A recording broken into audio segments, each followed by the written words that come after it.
Bom dia, igreja! Sejam todos bem-vindos para este nosso culto de domingo. Nós somos a Igreja de Cristo Internacional em Moçambique, concretamente em Maputo. Gostaria de convidar a todos a reservarmos este momento apenas para a adoração de Deus. Podemos esquecer todas as outras distrações e deixarmos a mensagem de Deus entrar em nossos corações e trazer transformações que Deus espera de nós. Antes de começarmos, gostaria de orar para podermos começarmos o nosso culto. Oremos. Senhor nosso Deus, Pai, esteja conosco ao proceder deste culto, que a mensagem possa trazer transformações em nossas vidas. Pai, abençoe a mensagem, abençoe todo o procedimento, desde os louvores, a mensagem da Santa Ceia e o próprio sermão, Senhor. Quero orar, entregar este serviço em suas mãos, no nome do Santo Filho amado de Cristo Jesus. Amém.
família, nós somos solteiros.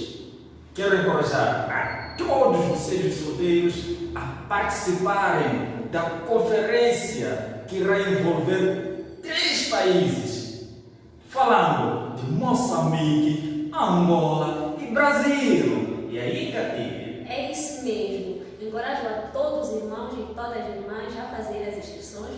Nós já fizemos a nossa inscrição. Convidem também os nossos amigos para que todos juntos possamos ver este grande evento. Vai ser um evento único. Teremos lá aulas, teremos lá festas. Vai ser um evento memorável. Uau! Vamos aprender a dançar de forma online. Isso é muito encorajador. Eu me sinto totalmente dentro da conferência. E para quem ainda não se inscreveu, pode aceder no site www.alegriaplena.com. Uau! É isso mesmo! Vamos nos inscrever! Grande alegria! Vamos aprender! Vamos festejar de forma online! Tchau! Até lá!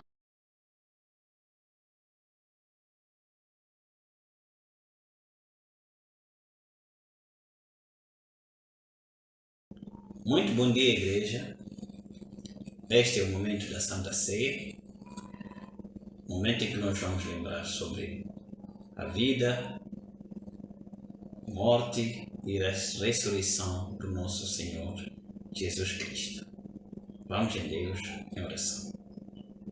Meu Pai, quero te agradecer nesta manhã de domingo pela oportunidade que o Senhor está nos concedendo, Pai, de estarmos aqui para lembrarmos, Pai, o momento, Pai, difícil que passou, para podermos resgatar, para poder, Pai, resgatar a humanidade para si. Obrigado, Cristo, por tudo, que Rei para sempre. Amém. A nossa palavra hoje, igreja, está no livro de Marcos 14, 50 a 52. Diz a palavra 50.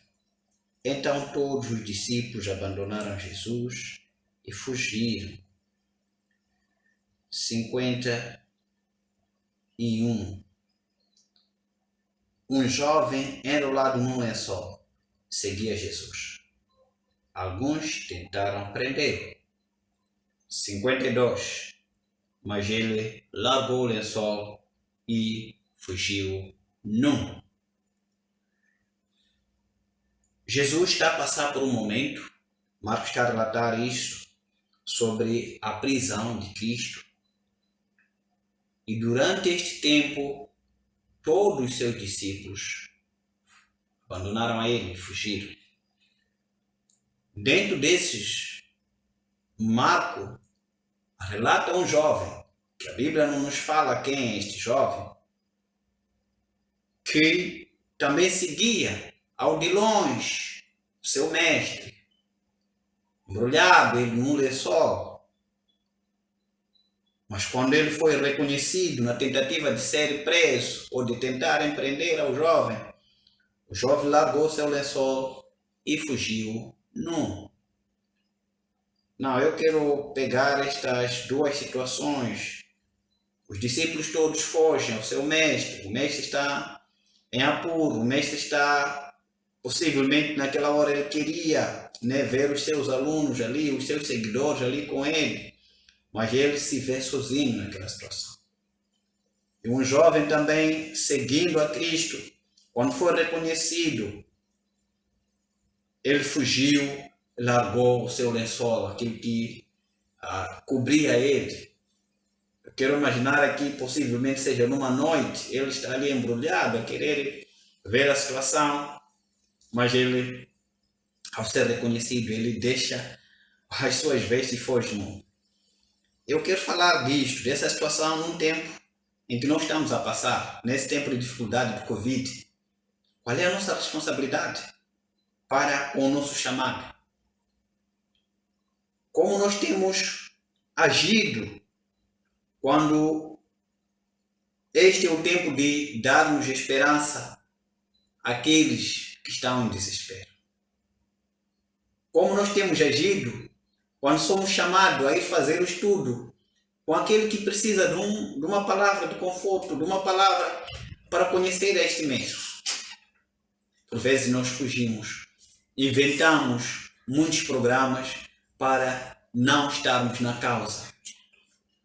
Inventamos muitos planos para não estarmos na causa de Cristo. Esta é uma forma de fugir.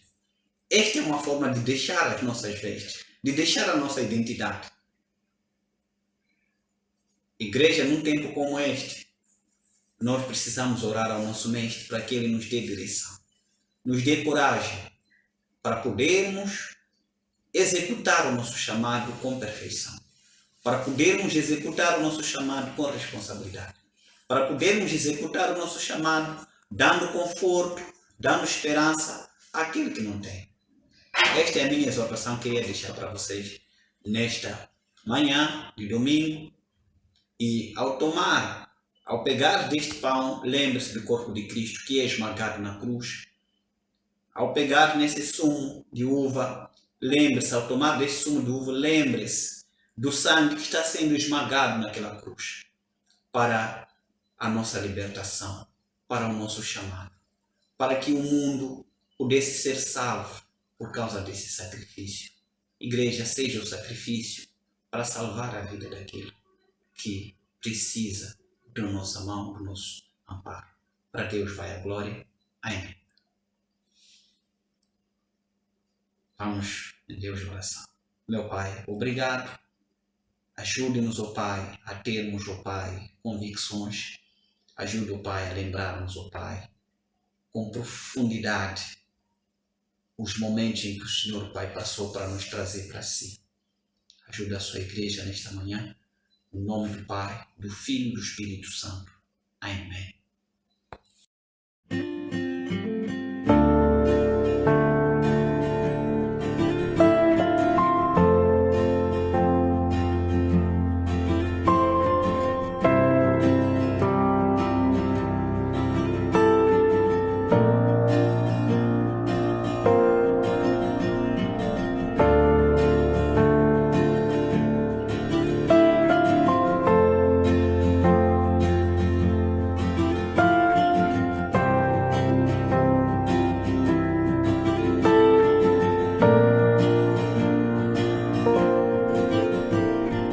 Eis-me aqui, prostrado outra vez, pra tudo entregar, pra tudo entregar.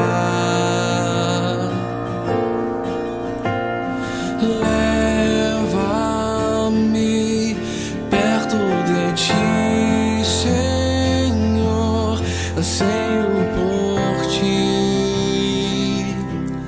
Anseio por ti, eu me rendo, Espírito Santo.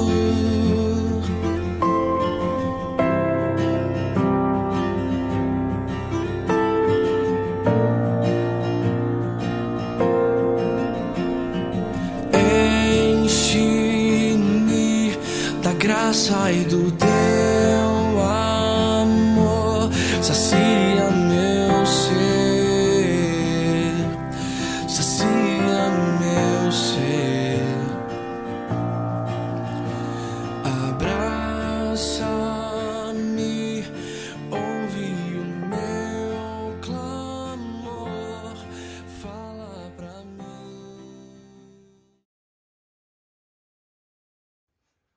Bom dia, caríssimos irmãos, amada igreja eleita pelo nosso Senhor. Para mim é uma grande alegria e é um grande privilégio e sempre será poder servir a Deus. Neste momento, pós tendo terminado a ceia, que é um momento bastante especial, momento em que nós lembramos do grande amor de Deus por nós e qual tem que ser o impacto da morte de Cristo em nossas vidas. Neste momento, iniciaremos com o sermão do dia. Só queria lembrar que na semana passada nós falamos sobre dar graças a Deus em todas as circunstâncias. Pois esta é a vontade de Deus para nós em Cristo Jesus. Momentos bons vêm, mas também podem vir momentos maus. Mas em tudo isso, temos que ser agradecidos a Deus pelo fato de estarmos unidos com Cristo, pelo fato de sabermos que Deus tem cuidado de nós. Amém? Hoje iremos terminar com este tópico, mas o título é Tudo coopera para o bem dos eleitos. Quem são os eleitos? De uma forma resumida e simplificada, os eleitos são aqueles que responderam positivamente ao chamado do Senhor. Aqueles que aceitaram a Jesus Cristo como seu Senhor, nasceram de novo e hoje não guiam as suas vidas, mas é Deus, é o Espírito de Deus guiando as suas vidas. Há um conceito errado sobre quem são os filhos de Deus hoje. As pessoas pensam que o fato de nós virmos todos da linhagem de Adão, somos todos filhos de Deus, mas não. Isso não corresponde ao que a Bíblia fala. Nós só nos tornamos filhos de Deus quando nascemos de novo, quando nós aceitamos Jesus Cristo como o Senhor das nossas vidas. Amém? Hoje, Deus está se reconciliando com o mundo, está chamando todos para o seu nome. Quando chegar o dia do julgamento, do juízo final, eu quero acreditar que ninguém vai dar desculpas, porque todos estão sendo convidados por Deus hoje. Todos estão sendo convidados a aceitarem a Jesus Cristo e fazerem a Ele o Senhor das suas vidas para que tenham os seus pecados perdoados. Só não se torna filho de Deus aquele que não quer. Mas nós, a nossa missão como embaixadores de Deus aqui na Terra é procurar reconciliar as pessoas com Deus, como nós aprendemos há 2 semanas com nosso irmão Edson. Amém? Só queria convidar a todos que fôssemos a Deus de oração. Querido Pai Santo, muito obrigado pelo privilégio de sermos Tua igreja, Senhor. Muito obrigado pelo privilégio de sermos Teus filhos, ó Deus. Muito obrigado por termos a Tua palavra, termos o privilégio de aprender a Tua palavra todo momento que nós precisarmos, pois a Tua palavra é a lâmpada que ilumina os nossos pés. Ela é a luz que clareia os nossos caminhos, ó Deus. Pai amado, mais uma vez, neste momento em que nós vamos abrir a Tua palavra, fale conosco, encoraja-nos, fortaleça-nos, ensina-nos para que nós possamos levar cada vez mais vidas santificadas para a Tua honra e a Tua glória, Senhor. Pai amado, muito obrigado, nós Te amamos e queremos entregar esta oração nas Tuas mãos com fé, no nome santo de Cristo. Amém. Vamos iniciar lendo a carta de Paulo aos Romanos, capítulo 8, e vamos ler 2 versículos. Como tem sido habitual nos últimos dias, eu vou ler 2 versões para nos ajudar a entendermos melhor esses versículos. Neste momento eu vou ler o versículo 18. Nova versão internacional. Diz assim: considero que os nossos sofrimentos atuais não podem ser comparados com a glória que em nós será revelada. Vou ler agora a linguagem de hoje. Diz assim: eu penso que o que sofremos durante a nossa vida não pode ser comparado de modo nenhum com a glória que nos será revelado no futuro. Amém? Esse capítulo 8 é um capítulo bastante maravilhoso e eu aconselharia que nós lêssemos em casa, pois é como um cântico de vitória.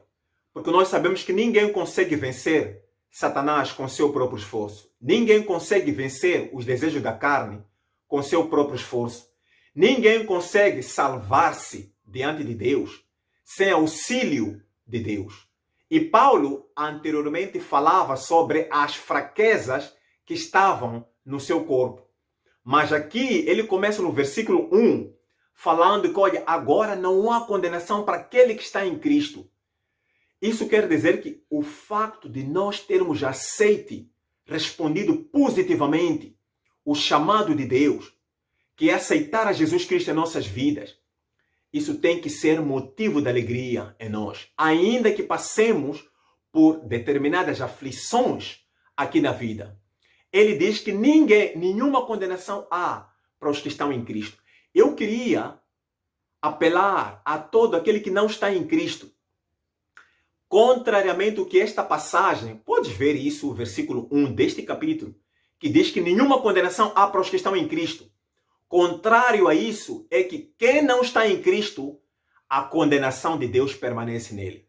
Não importa a condição social, se a pessoa tem reconhecimento, tem aceitação na sociedade, ela é rica, é necessitada, a pessoa é letrada, não é letrada, a pessoa é religiosa, é pagã, é ateia, mas se a pessoa não está em Cristo, não aceitou a Jesus, não nasceu de novo, a ira de Deus permanece nessa pessoa. Por isso é que nós suplicamos a qualquer homem e mulher que se reconcilie com Deus enquanto é tempo, antes de nós darmos o último suspiro aqui na terra. Se você quer responder positivamente, como eu disse, ligue para nós e nós, de bom agrado, iremos ajudá-lo a te conectares com Deus, como nós temos dito isso. Nesta passagem, nós vemos Paulo a falar que, olha, considero que o nosso sofrimento atual, neste presente momento, não se compara em nada com aquilo que Deus preparou para nós. Este versículo contraria algum pensamento que mostra que um cristão não deve sofrer, não sofre, não é afligido. Muitas das vezes as pessoas pensam que o que mostra que o Cláudio está em Deus é quando recursos financeiros estão em cima, quando a saúde está lá, a minha família está bem estruturada, quando eu tenho promoções na vida. Mas esse versículo mostra claramente que a coisa não funciona assim. Assim como as aflições entram na casa do fiel, assim também as aflições e momentos maus entram na casa do pagão. Entram na casa daquele que não aceita o Senhor. Portanto, dias bons e maus vêm tanto para o bom, assim como para aquele que não quer nada com o Senhor. Por isso é que Paulo fala sobre os sofrimentos aqui na terra. E ele diz que esses sofrimentos não podem nos fazer de maneira nenhuma perder de vista aquilo que Deus preparou para nós. Se existe alguém que está em Cristo, está passando por lutas, está passando por sofrimentos, está passando por humilhações, está passando por doenças, está passando por desafios, eu quero te encorajar. Ainda que esteja a passar por isso, mantenha a sua firmeza em Deus. Porque você não está sozinho. O que Deus preparou para si é algo que homem nenhum viu. São coisas gloriosas, coisas grandes, coisas inimagináveis. O apóstolo João, na sua primeira carta, no capítulo 3, versículo 2, ele diz: amados, agora nós somos filhos de Deus, mas ainda não se revelou aquilo que nós iremos ser.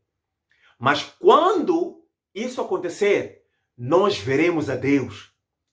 E assim como Deus é, nós seremos como Ele. Isso é algo bastante glorioso. Não devemos perder em vista isso por causa dos sofrimentos momentâneos que nós temos aqui. Infelizmente, o desconhecimento desta grande verdade leva muitos a grande desilusão. Eu conheci alguém no passado, quando eu ainda não era crente. Essa pessoa aparentemente era alguém devoto a Deus. Aparentemente ela era cristã.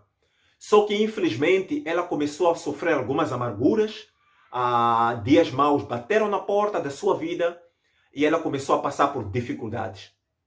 A dado momento, ela disse a mim: Cláudio, eu estou muito decepcionado com Deus.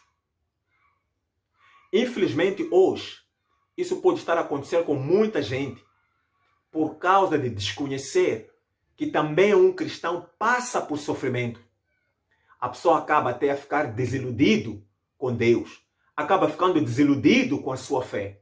Mas quando nós conhecemos esta grande verdade, nós sabemos que Deus tem um plano nisso. Amém?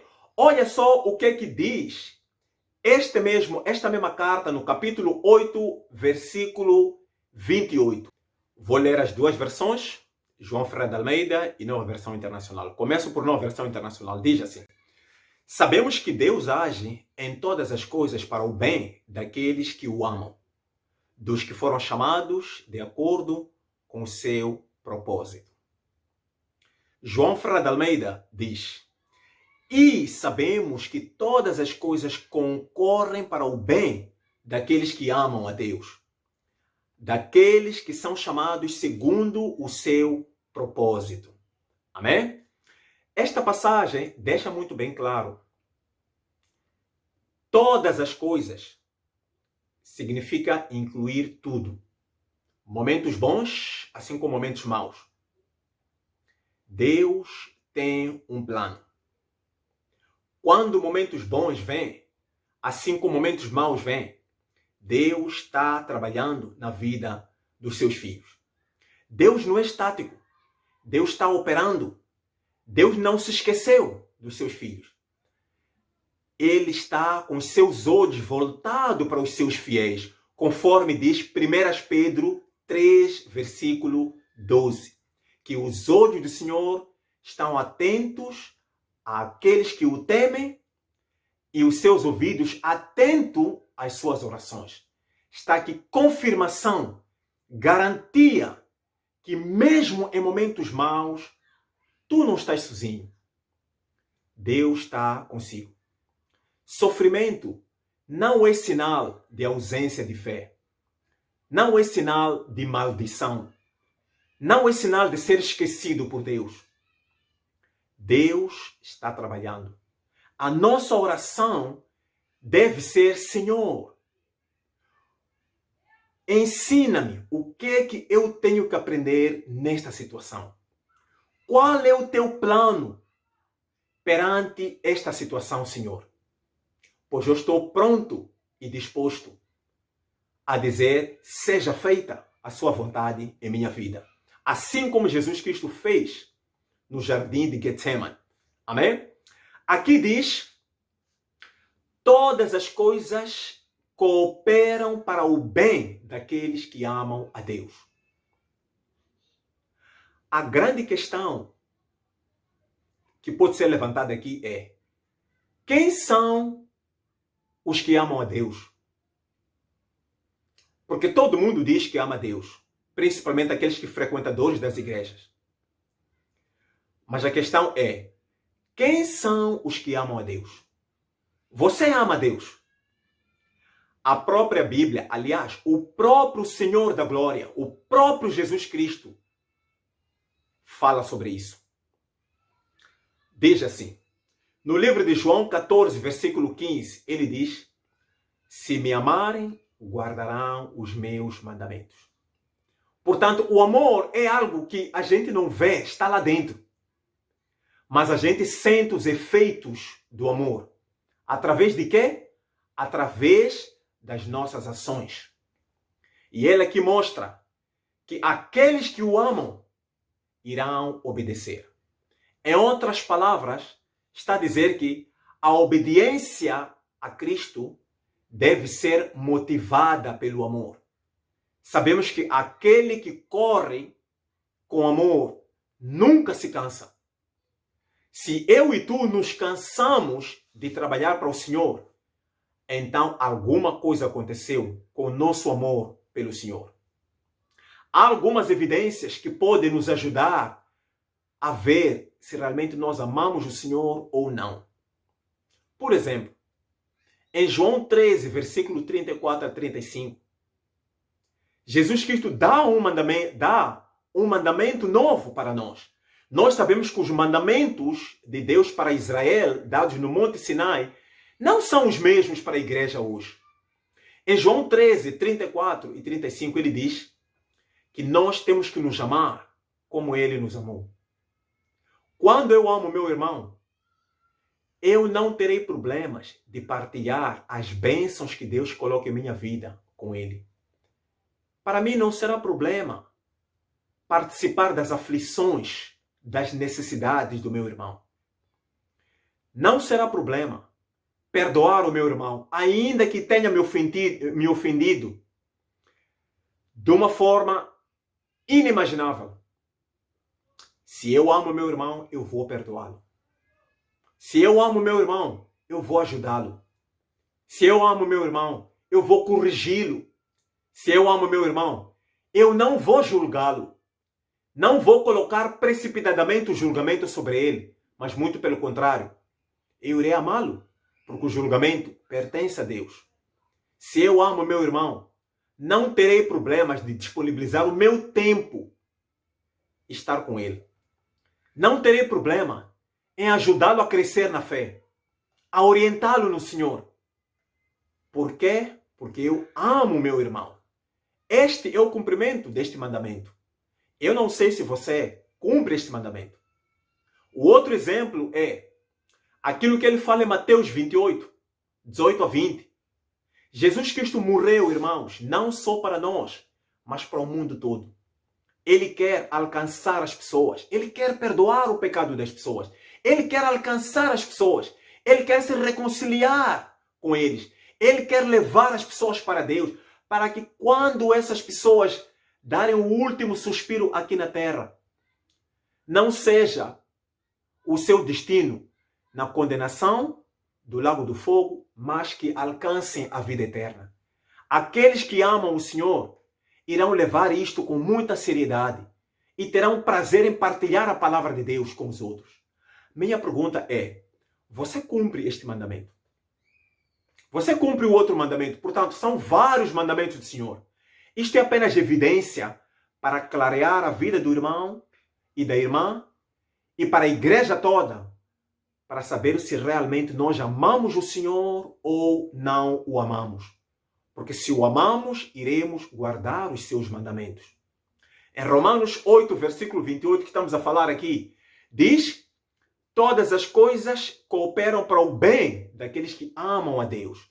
Então não temos que desprezar esta palavra, amam a Deus. Amém? Se eu amo a Deus, eu vou ser fiel a Deus, vou obedecer a Deus, mesmo sendo afligido, mesmo em momentos difíceis, mesmo quando todos viraram as costas a Deus, mesmo estando doente, mesmo estando em necessidade, eu serei obediente ao meu Senhor. Amém? Portanto, isto é evidência que eu amo o Senhor. E Deus diz que todas as coisas cooperam para o bem daqueles que amam a Deus. E eu acredito que o irmão e irmã ama o Senhor. E se amas o Senhor, sublinhe esse versículo que eu citei, terás que obedecer os seus mandamentos para a sua glória. Esta é a evidência que nós amamos o nosso Senhor. Amém? Portanto, se você está afligido, não considere isto uma maldição. Muito pelo contrário, Deus está agindo. E como eu disse, a nossa oração deve ser: o que é que Deus quer que eu aprenda com isto? Onde é que Deus quer que eu atinja com a situação que eu estou passando? Amém? Às vezes nós pensamos que assim como Deus abençoou aquele, tem que abençoar também a minha vida. Mas a coisa não funciona assim. Vamos ver o que Atos, capítulo 12, fala sobre isso. Amém? Passo a ler. Nessa ocasião, o rei Herodes prendeu alguns que pertenciam à igreja, com a intenção de maltratá-los, e mandou matar à espada Tiago, irmão de João. Vendo que isso agradava aos judeus, prosseguiu, prendendo também Pedro durante a festa dos pães sem fermento. Tendo-o prendido, lançou-o no cárcere, entregando-o para ser guardado por 4 escoltas de 4 soldados de cada. Herodes pretendia submetê-lo ao julgamento público depois da Páscoa. Pedro, então, ficou detido na prisão, mas a igreja orava intensamente a Deus por ele. A noite anterior ao dia em que Herodes iria submetê-lo ao julgamento, Pedro estava dormindo entre dois soldados, presos com duas algemas, e sentinelas montavam guarda à entrada do cárcere. Repentinamente apareceu um anjo do Senhor e uma luz brilhou na cela. Ele tocou no lado de Pedro e o acordou. Depressa, levanta-se, disse ele. Então as algemas caíram dos punhos de Pedro. Esta é uma passagem interessante. Eu não vou entrar em muitos detalhes, mas só vou fazer referência a alguns pontos. Uma coisa que nós vemos aqui é que fala-se de um nome que é Herodes. Quem é este Herodes? Nós sabemos que a Bíblia, no Novo Testamento, registra pelo menos 3 Herodes. Temos o primeiro, que é aquele que mandou executar as crianças a quando do nascimento de Jesus Cristo. Este é Herodes o Grande, que é a avó deste que nós estamos falando aqui. Isto foi uma tentativa de Satanás impedir com que a salvação viesse à humanidade. O outro Herodes é Herodes Antipas, aquele que mandou executar João Batista. E por fim temos este Herodes que também mandou executar um dos apóstolos de Jesus Cristo. Nós vemos aqui que esta aqui é uma linhagem, claramente uma linhagem de sanguinários, não é? Eles se levantavam contra Deus, né? Cada um deles tem um histórico de morte. Hoje em dia nós temos os pais dando nome aos seus filhos. Uns dão nomes muito complicados, difíceis de memorizar. E provavelmente neste momento existe algum pai ou mãe que está já a pensar, olha, qual vai ser o nome que vou dar ao meu filho. A minha sugestão, ouviste falar de Herodes aqui, não dê ao seu filho o nome de Herodes, né? Não vai ser uma bênção este nome. Acredito que o menino, quando crescer, não vai gostar deste nome. Ok, mas era uma brincadeira. Ok, o que nós temos aqui, nós temos este Herodes Agripas II, ele mandou prender Pedro e Tiago em momentos diferentes. Claramente que nós vemos que esses dois servos de Deus tiveram fins diferentes. O primeiro, que é o Tiago, foi morto à espada. Quer dizer, Herodes executou Tiago, ao passo que Pedro, milagrosamente, foi liberto da prisão através do auxílio divino, enviando um anjo para o cárcere. Nós vemos aqui, depois fica uma questão. Como é que um homem, que é Herodes, captura 2 pessoas que são servos de Deus, tementes a Deus, mas estes 2 têm fins diferentes? Um é solto e o outro é morto. Qual é a razão disso? Será que Deus amava mais a Pedro do que a Tiago? Será que a fé de Pedro era maior do que a de Tiago? Será que Pedro orava mais do que Tiago? Será que Pedro era mais especial do que Tiago? A resposta é não. Deus, tudo quanto ele faz, está certo. Ninguém toca os servos de Deus sem a permissão de Deus. Para Deus, a morte de Tiago era igual à vida eterna para ele. E aprove a Deus soltar a Pedro. A lição que nós tiramos aqui é que Deus, a maneira como ele abençoa a minha vida, pode não ser a mesma que vai abençoar a outro irmão. A maneira que vem os desafios para mim e como é que Deus vai tratar isso em mim, os objetivos que Deus tem a alcançar comigo, não serão, obviamente, os mesmos do meu irmão. Porque todos nós somos diferentes, temos desafios diferentes e Deus, obviamente, quer alcançar determinados níveis de fé ou caráteres com base na natureza de cada um de nós. Por isso, é errado pensar que se Deus fez assim com aquele, irá fazer exatamente assim comigo. Esta é a primeira lição. A segunda é vermos Pedro, um homem que estava preso numa cadeia, em que lá não haviam boas condições, estava lá perante os soldados, mesmo assim sabendo que Tiago havia sido morto por este homem que lhe mandou prender. Certamente podia ter passado na mente de Pedro que eu consto na lista das próximas execuções, ou seja, serei morto provavelmente por Herodes. Mas vejam lá a atitude de Pedro. A Bíblia diz que ele estava dormindo na cela. Eu acho que Pedro apanhou um bom sono, provavelmente, do que um sono que o Cláudio, na minha casa, no meu quarto, apanha. Isto por quê? Por causa da paz do Espírito. A paz do Espírito não depende das circunstâncias onde nós estamos. Se nós estamos não tranquilos, não estamos sossegados, estamos com medo, estamos apavorados, isto é porque a nossa paz, a paz de Cristo não está em nós. Precisamos de orar por Deus para isso. Pedro estava dormindo feito uma criança, um bebê no berço. É isso que tem que acontecer conosco. Você está sofrendo, você está em batalhas, está em dificuldades. Lembra-te que Deus é consigo. Nós não temos razão de ter medo da Covid. Não podemos estar apavorados. Simplesmente temos que tomar as medidas de precaução e nada mais. Porque Deus está no controle das coisas. Nós pertencemos a Deus. Não há nada que acontece aos filhos de Deus que não seja com a permissão do Deus eterno. Amém? A outra lição que nós encontramos aqui é vermos o quão a igreja estava orando intensamente por Pedro. Nós precisamos de ser uma igreja de oração. Temos que orar mais e criticar menos. Temos que orar mais e julgar menos. Temos que orar uns pelos outros.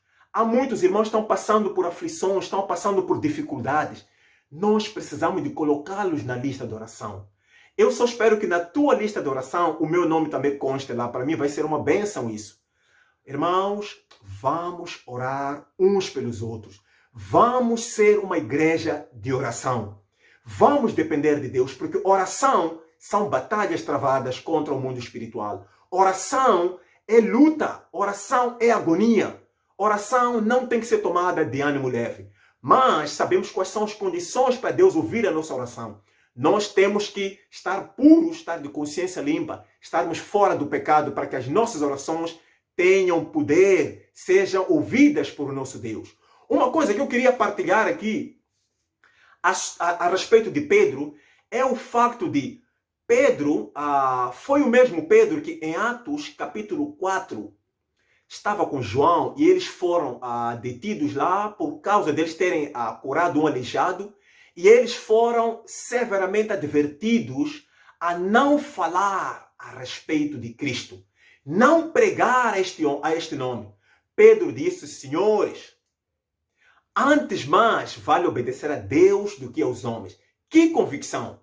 E não só, mesmo depois das ameaças, ele disse: não teremos que parar de falar deste nome.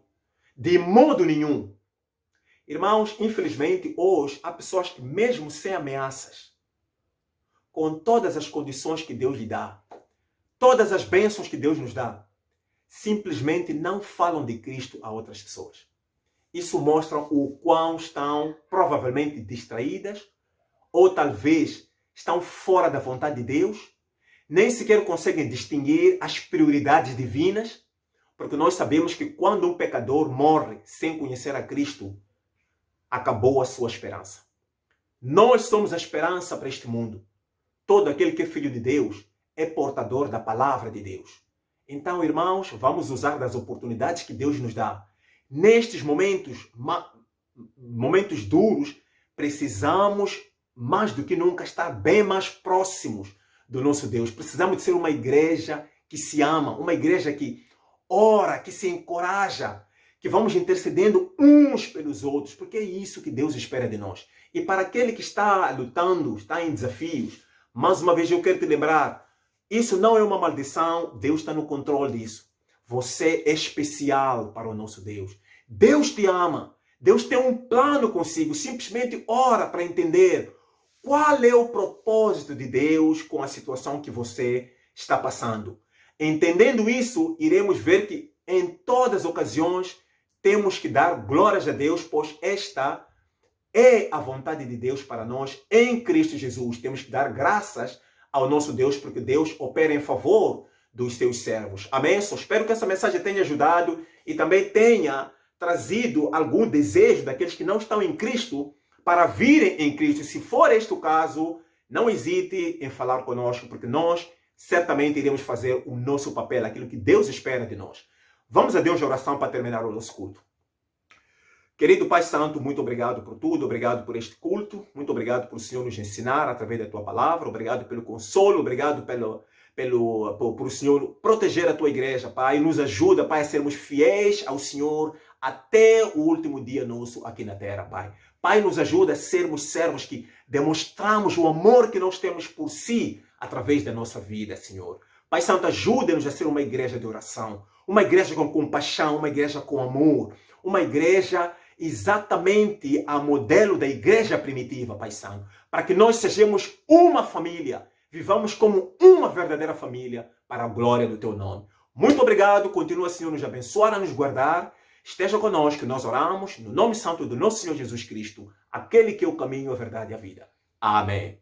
Um bom domingo para todos e Deus abençoe.